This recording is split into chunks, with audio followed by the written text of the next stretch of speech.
42% BC రిజర్వేషన్ల సాధన కొరకు గత కొన్ని నెలలుగా నడుస్తున్నటువంటి ఈ ఉద్యమం అనేటటువంటిది ఒక పతాక దశకు వచ్చినటువంటి ఈ పరిస్థితి లోపల రాష్ట్రంలో ఉన్నటువంటి బీసీలు ఏదైతే హైకోర్టు ఇచ్చినటువంటి తీర్పు మీద బగబగా మండుతున్నటువంటి ఈ పరిస్థితి లోపల వచ్చినటువంటి బంద్ పిలుపు రాష్ట్ర వ్యాప్తంగా అత్యద్భుతంగా బంద్ అవుతున్నటువంటి ఈ పరిస్థితి లోపల రాష్ట్ర ప్రభుత్వము కేంద్ర ప్రభుత్వము తక్షణమే దీని మీద ఇంత ఏకాభిప్రాయం వచ్చినటువంటి ఈ అంశం మీద తక్షణమే చర్య తీసుకొని ఉన్నటువంటి ఏకైక మార్గము షెడ్యూల్ 9 అనేటటువంటిది మళ్ళొకసారి మోసపోకుండా ప్రజలు బీసీలను మోసం చేయకుండా ఏ పని గతంలో మీరు అనేటువంటి కార్యాచరణ పద్ధతులు కూడా విఫలమైనటువంటి ఈ పరిస్థితి లోపల జీవోల ద్వారా వస్తాయని చెప్పేసి కులగణ రాగానే వచ్చేసేసినామని చెప్పేసి డెడికేటెడ్ ఇన్ఫర్మేషన్ కమిషన్ ఇవ్వగానే ఇక చేతిలో పడ్డదని చెప్పేసి ఇక జీవో ఇవ్వగానే ఇక నోట్లో పడ్డదని చెప్పేసి ఈ రకరకాలుగా కన్ఫ్యూజన్స్ క్రియేట్ చేసి ప్రజల్ని బీసీలను అందరినీ కూడా మోసం చేసినటువంటి ఈ పరిస్థితి లోపల బీసీలకు తోడుగా యావత్ బహుజనులే కాకుండా యావత్ సమాజం కూడా అనుకూలంగా వచ్చి చరిత్రలో లేనటువంటి విధంగా ఈరోజు బంధుకు అనుకూలంగా స్పందన వస్తున్నటువంటి ఈ పరిస్థితుల్లో కూడా ఇప్పటికైనా కానీ కేంద్ర ప్రభుత్వం స్పందించి తెలంగాణ స్టేట్ను ప్రత్యేకమైనటువంటి కోణంలో కూడా చూసి మీరు ఏదో దేశంకు సంబంధించిన అంశము అనేటటువంటిది ఏదైతే కన్ఫ్యూజన్స్ క్రియేట్ చేయకుండా ఈ తమిళనాడు అనేటటువంటి ధోరణిలో చూసి తక్షణమే దీన్ని షెడ్యూల్ 9 కూడా మీరే భుజం మీద చేసుకొని చేయాల్సిందిగా మేము ఈ సందర్భంగా డిమాండ్ చేస్తున్నాము. రాష్ట్ర ప్రభుత్వము అవసరమైనటువంటి ప్రాసెస్ ఆల్రెడీ చేసింది,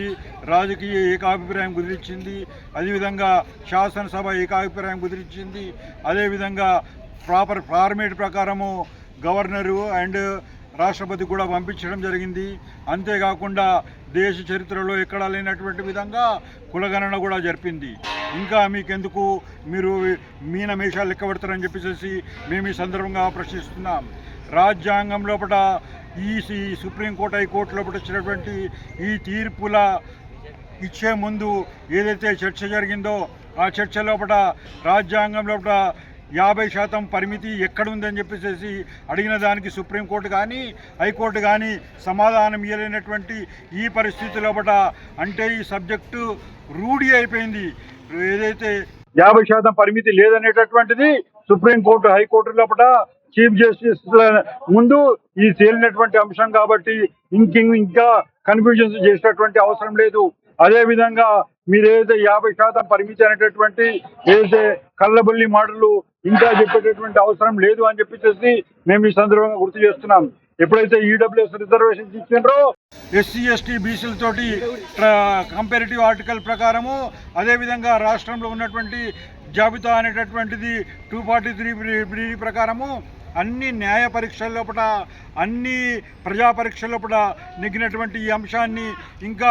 కేంద్ర ప్రభుత్వము మీనమేషాలు లెక్క పెట్టకుండా వెంటనే దీని మీద తక్షణం చర్య తీసుకోవాలి. లేకుంటే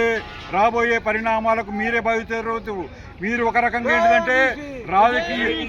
రాజకీయంగా కూడా మీరు నష్టపోవడమే కాకుండా ప్రజాక్షేత్రం లోపల వర్గ వ్యత్యాసాలు ఏదైతే క్రియేట్ చేయబడ్డాయో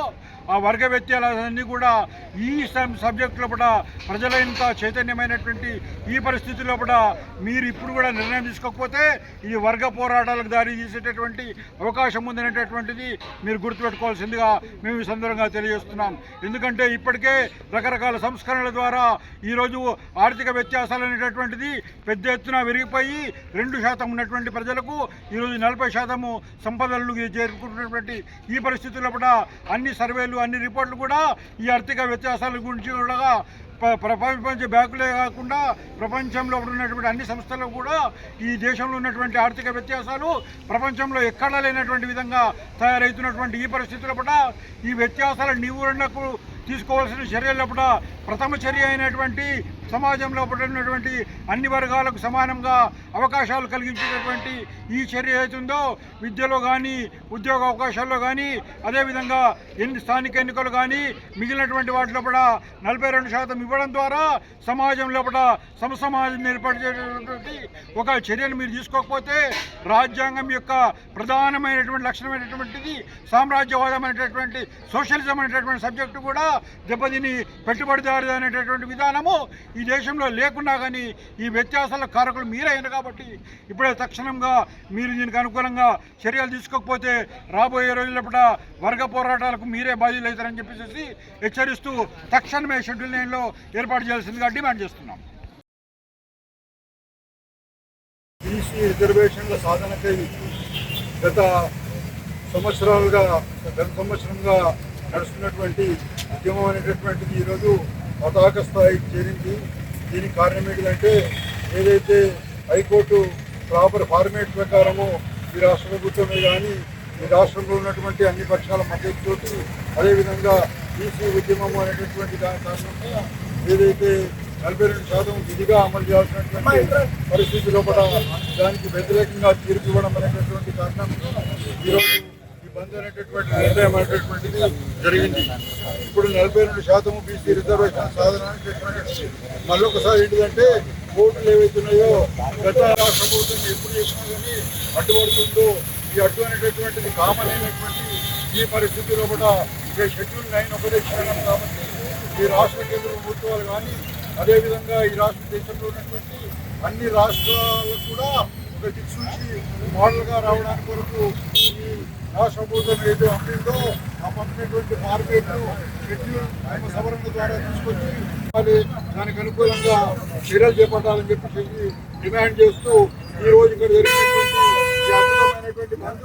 ద్వారా రాష్ట్ర వ్యాప్తంగా అదే విధంగా కొనసాగుతున్నటువంటి ఈ బంద్ లోపల రాజకీయ పక్షాలు కానీ ప్రభుత్వాలు కానీ ఏంటిదో ఆషామాషి వ్యవహారం అని చెప్పేసి ఇంకా దీన్ని కొనసాగదీసేసి ఏవైతే రాజకీయ పార్టీలన్నీ కూడా అగ్రకుల పార్టీలు రావడం కారణంగా కోర్టులన్నీ కూడా అగ్రకుల ఆలోచన విధానాలకు అనుగుణంగా నడుస్తున్నటువంటి అనుభవాలన్నీ కూడా మనం చూస్తున్నటువంటి పరిస్థితుల్లో కూడా